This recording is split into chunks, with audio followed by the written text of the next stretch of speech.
И если никто не против, то одновременно начнем открытие слушаний. Да. Все, можете начинать? Да, нет? Нет, вы также открытие, все мы вам дали. Все то же самое, да? То же самое, вот это. Да, вот Заново? открытие, да, все. А еще один вопрос, это только у нас, Караганинская область, только у нас, да? Да. По Казахстану. Только в Караганинской области сейчас, пока, только здесь. И Караганинский район только. Только Караганинский район. Сәлеметсіздер ме, құрметті қоғамдық тыңдауға қатысушылар. Тыңдауды қай тілде өткізген жөн? Мемлекеттік немесе орыс тілінде дейді. Все за, да? Мен қоғамдық тыңдауларды өткізу ережесіне сәйкес қоғамдық тыңдаулардың төрағасы боламын. Бүгін 2025 жылғы 13 қарашада номер 3412Л лицензиялық алаңында қатты пайдалы қазбаларды барлау барысында қоршаған ортаға әсер етуге экологиялық рұқсат алу материалдарды бойынша ашық жиналыс түрінде қоғамдық тыңдаулар өткізілуде. Рұқсат етілетін шығарындылардың нормативтік жобасы, қалдықтарды басқару бағдарламасы, экологиялық бақылау бағдарламасы, қоршаған ортаны қорғау жөніндегі Сейчас подключится. Выбивает просто интернет. қоғамдық тыңдау ашық деп жарияланады. Қоғамдық тыңдаулардың басқармашысы B2 Gold ЖК. Экологиялық құжаттаманың мердігері Green Ecology ЖК. Қоғамдық тыңдауларды өткізу ережесіне сәйкес хатшыны сайлау қажет. Хатшыны қоғамдық тыңдаулар хаттамасымен мемлекеттік және орыс тілін сапалы жасауға жауапты болады. Хаттамаға қол қояды. Және де екі жұмыс күн ішінде хаттаманы бірыңғай экологиялық порталға жүктейді.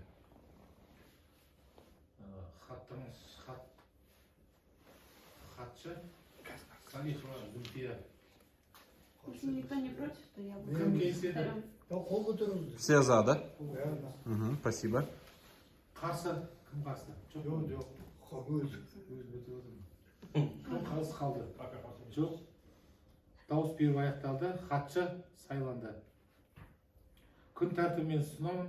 Қоғамдық тыңдауларға қатысушылар тіркеу, келісілген уақытта қоғамдық тыңдаулардың ашылуы, баяндамашылардың сөз сөйлеу 10 минут, баяндамаларды талқылау 30 минут, баяндамалар бойынша қоғамдық тыңдауларға қатысушылардың ескертулері мен ұсыныстары тыңдалады. Баяндамашылар өз кезегінде қоғамдық тыңдауларға қатысушылардың ескертулері мен ұсыныстарына жауап береді. Қоғамдық тыңдауларды қорытындылау 10 минут. Кім келіседі? Қол көтеру сұрайды. Все за, да? Спасибо. Кім қалыс қалды? Жоқ. Дауыс беру аяқталды. Күн тәртібі қабылданды.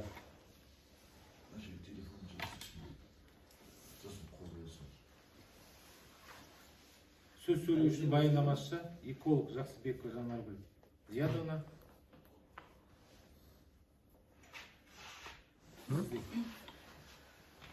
Рахмет. Рұқсатқа баяндама. Қайырлы күн, құрметті қоғамдық тыңдауға қатысушылар. Менің атым Жақсыбекова Жанаргүл Зиядақызы. Мен жобаны әзірлеушінің өкілімін. Слайд 2. Бүгін экологиялық кодекстің 96 бабына сәйкес 2025 жылғы 20 маусымдағы номер 3412Л қатты пайдалы қазбаларды барлауға арналған лицензия аумағында қатты пайдалы қазбаларды барлауды жүргізу кезіндегі әсерге экологиялық рұқсат алу үшін материалдар бойынша қоғамдық тыңдаулар өткізіледі.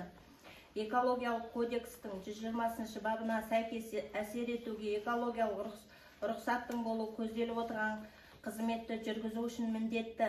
Әсер етуге экологиялық рұқсат ластаушы заттар шығарындыларының нормативтерін, сондай-ақ қалдықтардың уақытша жинақталу лимиттерін белгілейді. Слайд 3.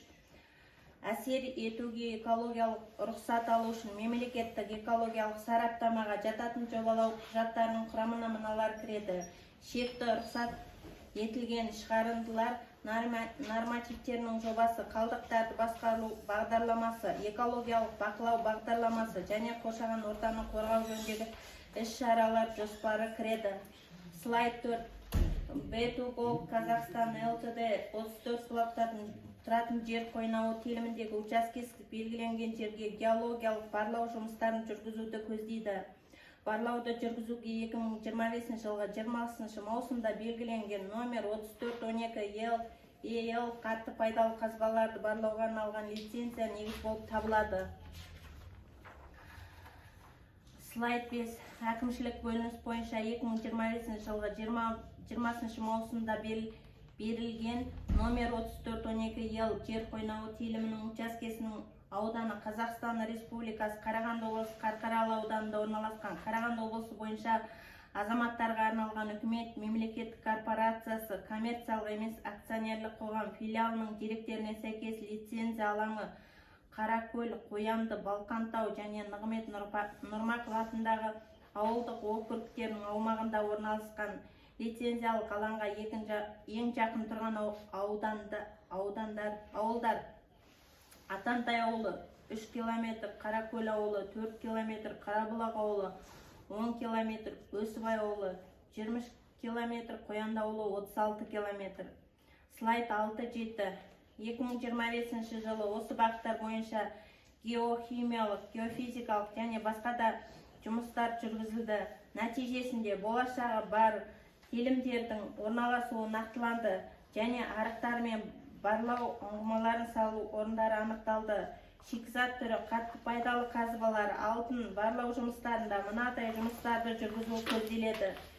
Жараларды үңгілеу, барлау, шнектік бұрғылау, барлау, пневматикалық соққылы бұрғылау, растау немесе тексеру, бағаналық бұрғылау, зертханалық зерттеулер, барлығы жараларды, арықтарды үңгілеу, 1000 есептік метр, барлау, шнектік бұрғылау, 2000 есептік метр, барлау, пневматикалық соққылы бұрғылау, 4000 есептік метр, растау немесе тексеру, бағаналық бұрғылау, 26000 есептік метр. Жұмыстарды жүргізу мерзімі 2026-2028 жылдар.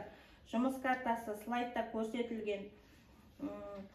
Қара түспен бөлінген шнекті тұрғызу жүргізілетін телімдер қызыл түспен бөлінген. Слайд 8-9.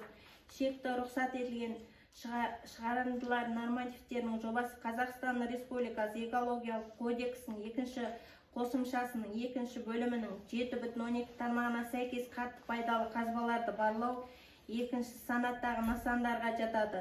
Іздестіру, геологиялық барлау жұмыстар бойынша белгіленген қызмет санитариялық, эпидемиологиялық талаптарға сәйкес жіктелмейді.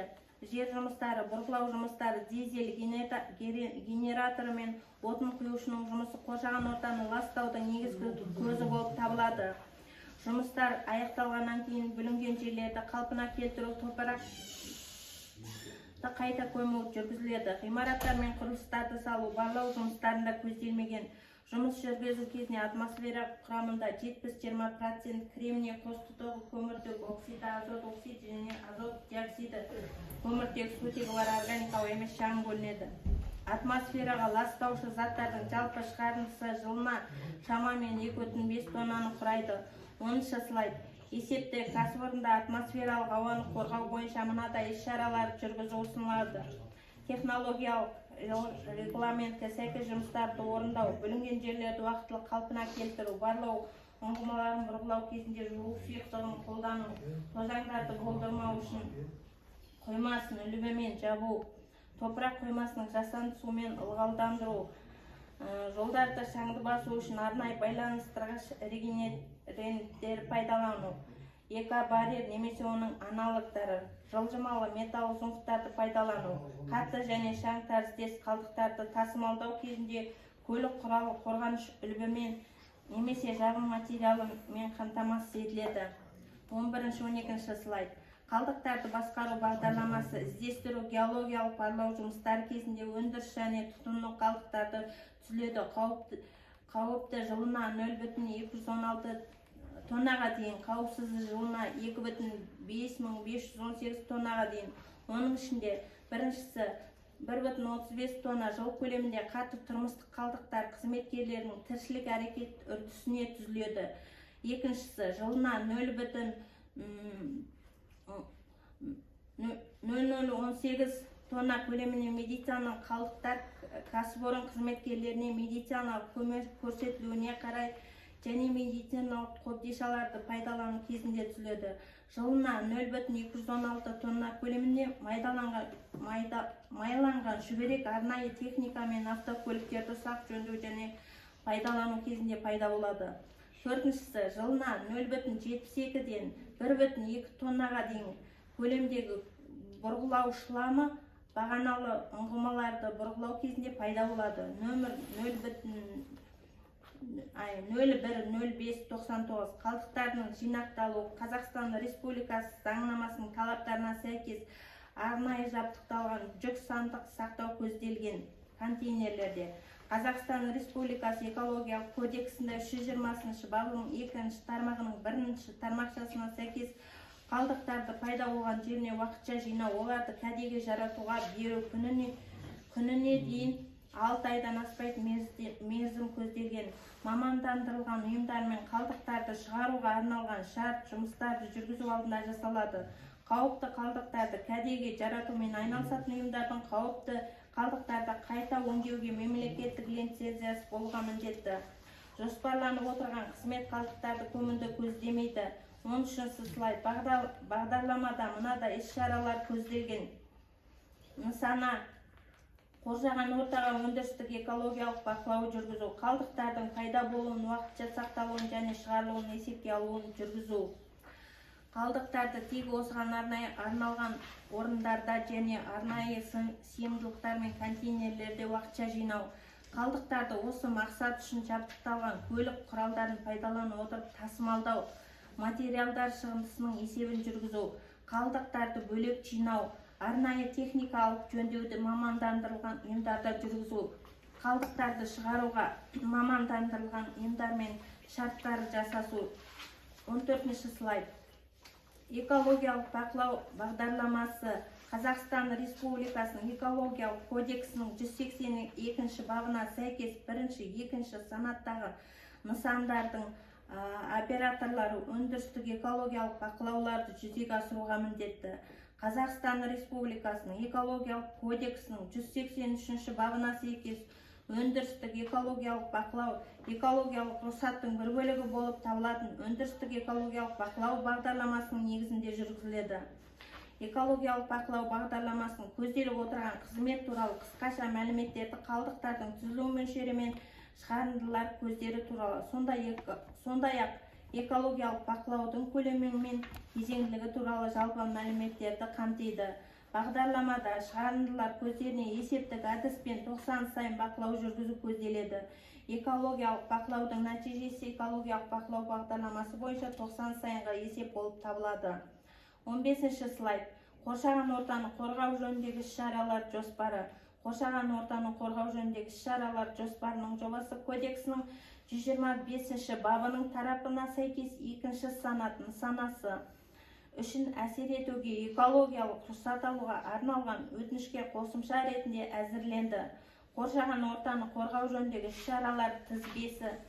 Бірінші, бұрғылау алаңдарын ұйымдастыру кезінде қоймаларды үлбірмен жабу арқылы қоймада шаңды басу көзделеді. Бұл шара қойманың үстінен шаңның үрленуін болдырмауға мүмкіндік береді.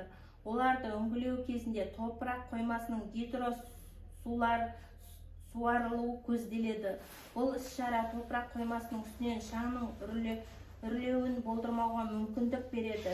Үшінші, Қазақстан Республикасының жер кодексінің 140 бабына сәйкес іс-шаралар жоспарында геологиялық барлау жұмыстарын жүргізу барысында барлық бүлінген жерлерді қайта қалпына келтіру көзделеді. Аталған іс-шара жерді қалпына келтіруге бағытталған жанар-жағармай өнімдерін айдау құю кезінде темір тегендерді пайдалану көзделеді. Аталған іс-шара топырақ қабаты мен жерасты суларының ластануын болдырмай, топыраққа жанар-жағармай төгілуін болдырмауға бағытталған. Бесінші, жабайы жануарлардың биологиялық әртүрлілігі мен тіршілік ету ортасын сақтау мақсатында кәсіпорын мынадай іс-шаралар өткізуді көздейді. Бірінші, шуылдың әсерін және қоршаған орта зиянды газдардың шығарылуын төмендетуге мүмкіндік беретін арнайы техника мен автокөлікке қайталама сөндіргіштерді орнату. Екінші, аппараттық стендтер дайындау және жануарларға адамгершілікпен қарау бойынша қызметкерлерге нұсқау беру. Аулауға және атуға, ұяларды бұзуға тыйым салу. Алтыншы, санитариялық қағидаларға сәйкес барлау жұмыстарын жүргізу кезеңінде санитариялық қорғаныш аймағының белгіленбеуіне байланысты санитариялық қорғаныш аймағын көгалдандыру және абаттандыру жөніндегі шаралар көзделеді.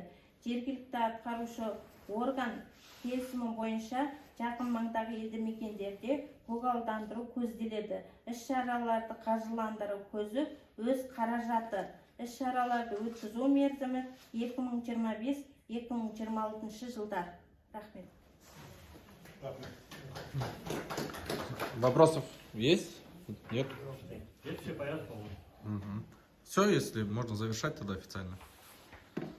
Сұрақтарыңыз бар ма? Чего? Егер сұрақтарыңыз болмаса, тыңдауға өткізілді деп саналады. Жақсы.